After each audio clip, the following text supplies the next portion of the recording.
जय हिंद दोस्तों। तो क्या हाल है दोस्तों। वैसे मैं बता दूं, मेरा नाम निश्चय मुदरिया है और मैं आज की इस वीडियो में लेके आया हूं सामाजिक विज्ञान के सबसे ज़्यादा पूछे जाने वाले क्वेश्चनों को। ये हर बार बोर्ड परीक्षा में आती हैं। मैं आपको बताता हूँ, ये हर बार बोर्ड परीक्षा में आएंगे और इस बार भी पक्का आएंगे। ठीक है, अगर आपने इन क्वेश्चनों को तैयार कर लिया तो आपकी इसी वीडियो में 10 से 15 नंबर कन्फर्म पक्के हो जाएंगे। ये मैं गारंटी ले सकता हूँ। ठीक है, क्योंकि मैं ऐसे प्रश्न को चुनता हूँ जो बोर्ड की दृष्टि से ज़्यादा महत्वपूर्ण होते हैं। ठीक है, एक बात ध्यान रखना, सामाजिक विज्ञान को कभी रटा नहीं जा सकता है, इतिहास को केवल समझा जा सकता है। ठीक है, तो मैं कुछ महत्वपूर्ण प्रश्नों को लाया हूँ, कुछ नागरिक शास्त्र के होंगे, कुछ इतिहास के होंगे। ठीक है, दो दो नंबर के होते हैं। ये मोस्ट इंपॉर्टेंट क्वेश्चन है, यही आएगा, ये मैं गारंटी ले सकता हूँ। बस अगर आपने इन क्वेश्चनों को तैयार कर लिया तो आपके 70 में से 6 मिनट की वीडियो में 10 नंबर पक्के हो जाएंगे। और ये कोई बड़ी बात नहीं है, अगर आपने 6 मिनट दे दिया तो आपके 10 नंबर पक्के होंगे। ठीक है, क्लास 10 बोर्ड परीक्षा 2023 समाज विज्ञान महत्वपूर्ण प्रश्न, अति लघु प्रश्न यानी वेरी शॉर्ट है। ठीक है, तो पहला प्रश्न हमारा क्या कह रहा है वो देखेंगे। रोपड़ कृषि की दो विशेषता बताइए। रोपड़ कृषि बतानी है। रोपड़ कृषि कौन सी होती है तो भी देखेंगे, विशेषता बतानी है। तो इस कृषि में यानी इस कृषि में अधिक पूंजी एवं श्रम की आवश्यकता होती है। पूंजी यानी धन, श्रम यानी मेहनत, यानी अधिक धन और अधिक मेहनत की आवश्यकता होती है। ठीक है, इस तरह दूसरा प्रश्न कह रहा है, रोपड़ कृषि व्यापक क्षेत्र में की जा सकती है। यानी रोपड़ जो कृषि है उसी क्षेत्र में की जा सकती है जिसकी जो जमीन है उर्वरा होगी, यानी व्यापक यानी उर्वरा होगी, जिसकी जीवन शीतलता ज़्यादा अधिक होगी। ठीक है, तो ये हमारा आंसर हो जाएगा। प्रश्न नंबर दूसरा हमारा कह रहा है, सत्ता की साझेदारी का क्या तात्पर्य है। सत्ता की साझेदारी बतानी है। आंसर है, किसी देश में शासन करने की शक्ति का समाज के अलग अलग समुदायों वर्गों या लोगों में बंटवारा सत्ता की साझेदारी कहलाता है। यानी समझ ली, सत्ता की साझेदारी यानी सरकार की साझेदारी क्या है, यानी जो सरकार है वो अलग अलग बढ़ चुकी है। इसके टुकड़े कहाँ, इसके टुकड़े कहीं इधर है, इसके टुकड़े कहीं इधर है, तो वही होता है सत्ता की साझेदारी, यानी टुकड़ों को अलग अलग बांटना।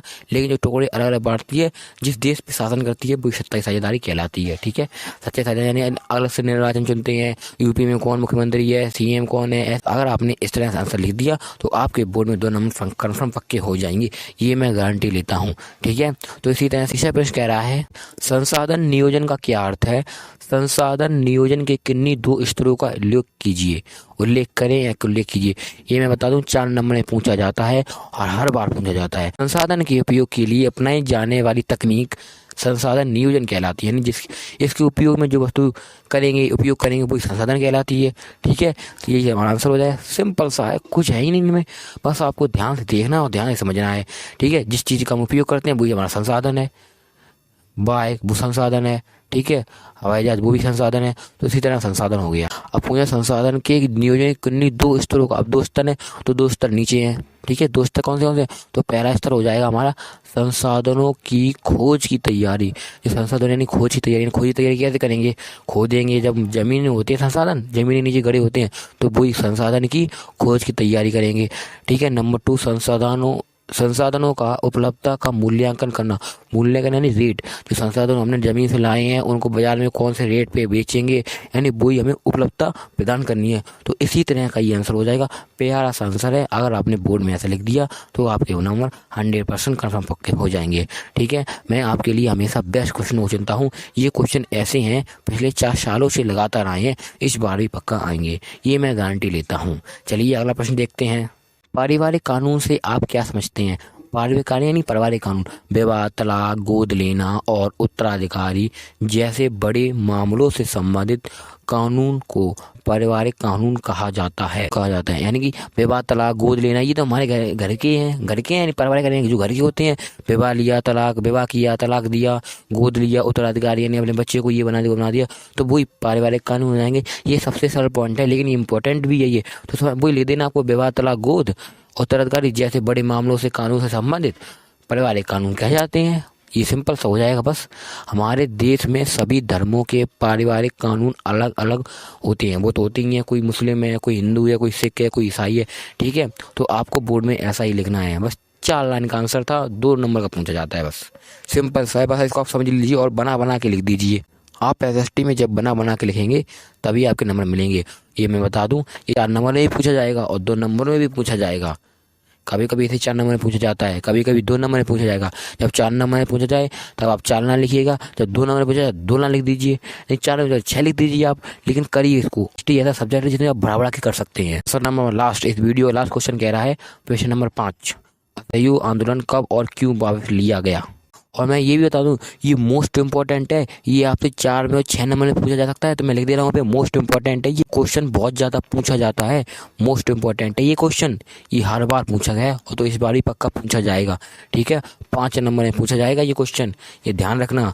ठीक है, ये शॉर्ट आंसर है और 5 नंबर का पूछा जाएगा, तो ऐसा ही आपको लिखना है।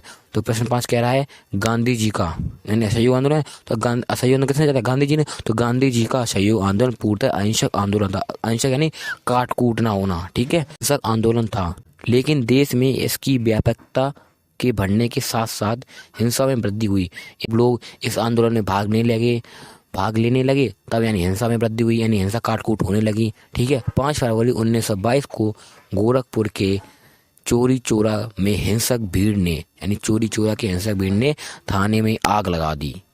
5 फरवरी 1922, हिंसक यानी जो काट कूटते हैं वो हिंसक, उस भीड़ ने थाने में आग लगा दी, जिसमें से कई पुलिस वाले जलकर मर गए तथा कई निर्दोषों की तो जान चली गई। निर्दोष चली जाएंगे, कितने लोग मारे गए थे। अगर ये नहीं होता तो हमारा 22 में आज़ाद हो जाता। जब महात्मा गांधी ने यह देखा तो उन्होंने यह आंदोलन वापस ले लिया। जब महात्मा ने इन सब घटना को देखा तो उन्होंने कहा मैं अपना आंदोलन वापस लेता हूँ।